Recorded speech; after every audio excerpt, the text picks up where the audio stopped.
बिस्मिल्लाहिर्रहमानिर्रहीम अस्सलाम वालेकुम and welcome back to my YouTube channel. तो रुसैन द किचन में आज एक और ज़बरदस्ती रेसिपीज़ के साथ मैं आपकी खिदमत में हाज़िर हूँ। और मैं जो आपके लिए आज स्पेशल सी रेसिपी लेकर आई हूँ वो है तोरी मसाला ग्रेवी रेसिपी। बहुत ही डिलीशियस बनती है, ये बहुत ही टेस्टी होती है।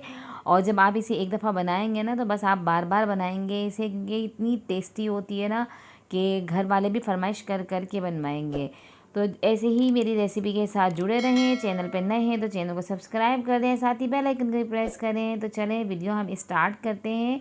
तो ये मैंने तोरई ले ली है, आधा किलो मैंने तोरई ली है। और अब इसको पहले पीलर की मदद से इसको पील करेंगे पहले हम।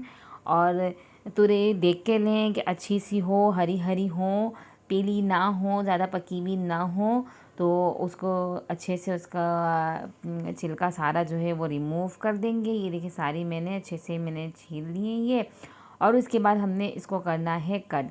अच्छा, तोरियों को पहले ही आप धो लें छिलके समेत, और उसके बाद काटने के बाद या छीलने के बाद हमने नहीं धोना है। बस आप इसको 2-2, 2.5-2.5 इंच के तरीके से टुकड़े कर लें। सारी तोरी को इसी तरीके से आपने टुकड़े करके बनाने हैं, बहुत अच्छी लगती है। और अब इसके अंदर एक ज़रा सा मामूली सा इसमें हमने कट लगाना है ताकि मसाला अंदर तक जज्ब हो इसके। तो सारी जो जो हमारी तोरी हैं इनमें इस तरीके से कट लगा देंगे। और थोड़ी डिफरेंट स्टाइल में बनानी चाहिए। तो ये मैंने अब पैन लिया है, पैन के अंदर 15 से 20 मैंने मूंगफली ले ली थी, उनका छिलका उतार दिया था और वो ले ली है। उसे हल्का सा रोस्ट करूँगी। जब ये रोस्ट हो जाए तो इसके बाद इसके अंदर मैं डालूँगी 1 खाने का चम्मच पिसा हुआ खोपरा, ये डाल दूँगी। इसको थोड़ा बाद में डालूँगी क्योंकि ये जल्दी से भुन जाता है। तो पीनट को मैंने पहले ही डाल दिया था ताकि वो अच्छे से रोस्ट हो जाए। दोनों चीज़ें अच्छे से रोस्ट हो चुकी हैं। जब नारियल पे अच्छे से कलर आना शुरू हो जाए हल्का हल्का सा, तो हमने उसको एक प्लेट में निकाल लिया है, उसको ठंडा होने दिया। जब ठंडी हो गई है तो अब हमने इसको पीसना है। तो हमने इस मिक्सी में डालना है। और इसके बाद इसके अंदर डालना है हमने अदरक का एक टुकड़ा लिया था तकरीबन आधे इंच का, और हमने 5-6 लहसुन के जवे और 3 हरी मिर्चें बड़ी वाली थी ये ले ली है। ये इनको हमने पीसना है। तो ये भी साथ ही इसमें डाल दूँगी। और इसके अंदर डालेंगे थोड़ा सा पानी और इसका एक अच्छा सा पेस्ट तैयार करेंगे, लेकिन थोड़ा दरदरा सा पेस्ट तैयार करेंगे। तो ये हमारा पेस्ट जो है बिल्कुल रेडी हो गया है। अब इसको रखते हैं साइड में। ये देखें बिल्कुल दरदरा सा ये हमारा पेस्ट है, इसको रखेंगे हम साइड में। और अब एक बाउल ले लिया है, उसके अंदर ये हमने सारी जो तोरी कट करके रखी थी वो डाल देंगे इसके अंदर। और ये जो पेस्ट हमने तैयार किया था ये डाल देंगे इसके अंदर। और साथ ही इसके अंदर कुछ स्पाइसेस डालेंगे, जिसमें पिसी हुई लाल मिर्च डालेंगे आधा खाने का चम्मच, और डालेंगे इसके अंदर हल्दी तकरीबन आधा चाय का चम्मच। साथ ही इसके अंदर डालेंगे ज़ीरा पाउडर आधा चाय का चम्मच, और नमक डाल देंगे टेस्ट के हिसाब से। कसूरी मेथी डाल देंगे आधा खाने का चम्मच, हथेली पे इस तरीके से रब करके। और इसको अच्छी तरीके से हमने मिक्स करना है, इसको मैरिनेट करना है। और मैरिनेट करके इसको हमने रखना है कम से कम 15 मिनट के लिए। इसको हम ऐसे ही मैरिनेट करके रख देंगे ताकि मसाला जो है अच्छे से अपना जायका ना खुलकर इसके अंदर आ जाए मसाले का।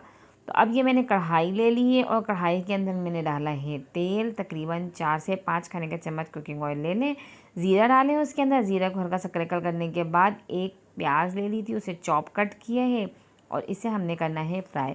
और इसको हमने इतना फ्राई करना है कि बस ये सिर्फ सॉफ्ट हो जाए, इसका कच्चापन दूर हो जाए। और इसको हमने कोई कलर नहीं देना है। बस ये हमारी प्याज सॉफ्ट हो चुकी है। तो अब इसके अंदर मैंने 3 टमाटर लिए थे, ना ज़्यादा बड़े थे ना ज़्यादा छोटे थे। तो ये मैंने लेके उसको पीलर की मदद से उसका सारा छिलका उतार दिया था, और उसके छोटे छोटे से कट किया, वो डाल दिया। और अभी मैंने कोई स्पाइसेस इसमें नहीं डाले हैं।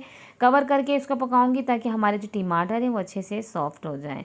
तो 5 मिनट के लिए हमने इसको कवर करके पकाया है। टमाटर अपने ही पानी में पके हैं और ये सॉफ्ट हो चुके हैं। थोड़े टमाटरों को हम मैश कर देंगे, थोड़ों को ऐसे ही रहने देंगे, क्योंकि जब इसके चंक्स मुंह में आते हैं तो बहुत अच्छे लगते हैं। तो ये हमारे टमाटर हो चुके हैं, ये देख सकते हैं आप। और अब इसके अंदर हमारी जो मसाले लगी हुई तोरी है ये डाल देंगे, और इसको हम अच्छी तरीके से मिक्स करेंगे। इसमें पानी नहीं डालेंगे स्पैचुला की मदद से ही हम बाउल को साफ़ करके इसके अंदर सारा मसाला उसका डाल देंगे, कोई वेस्ट नहीं करेंगे। और इसको अब अच्छी तरीके से मिक्स करेंगे टमाटरों के साथ, और फिर इसको हमने कवर करके पकाना है। अच्छा, तोरी जो है वो ज़्यादा टाइम नहीं लेती हैं और ये अपने ही पानी में गल जाती हैं, तो इसलिए हम इसमें पानी नहीं डालेंगे। और इसको 10 मिनट के लिए हमने कवर करके लो फ्लेम पे पकाया है।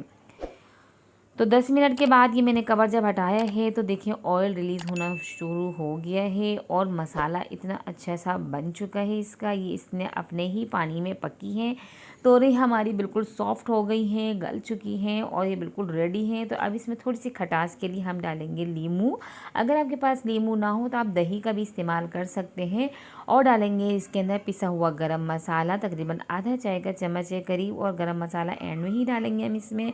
और अच्छी तरीके से इसको अब करेंगे मिक्स करने के बाद इसमें हम डालेंगे हरा धनिया, क्योंकि हरे धनिया से तो आ जाती है जान। कुछ भी हांडी हो, कुछ भी पका हो, जब हरा धनिया डलता है ना तो बहुत ही ज़बरदस्त लगता है। तो ये हरा धनिया डालने के बाद हमने इसको किया मिक्स और हमारी ये तोरई मसाला ग्रेवी बिल्कुल रेडी हो चुकी है। क्रीमी से इसका मसाला, ज़बरदस्त सी ये रेसिपी जो मैंने आपके साथ शेयर की। कैसी लगी आपको मेरी रेसिपी कमेंट बॉक्स में आपने बताना है मुझे। और अपने फ्रेंड्स एंड फैमिलीज़ के साथ रेसिपी को शेयर करें। चैनल पे नए हैं तो मेरे चैनल का विज़िट करें, आपको बहुत सी रेसिपीज़ मिलेंगी मेरे चैनल पे। ऐसे ही मुझे सपोर्ट करते रहें, मेरे चैनल पे आते रहें, मुझे दुआओं में याद रखें और अपने फ्रेंड्स एंड फैमिलीज़ के साथ मेरी रेसिपीज़ को शेयर करते रहें, क्योंकि यही आपका प्यार होता है। जब आप उसे शेयर करते हैं और हमें कमेंट करके बताते हैं कि आपको कैसी लगती हैं रेसिपियाँ, तो हमें आपका प्यार का पता चलता है। तो चलिए मुझे नेक्स्ट वीडियो तक दीजिए इजाज़त। अल्लाह हाफ़िज़।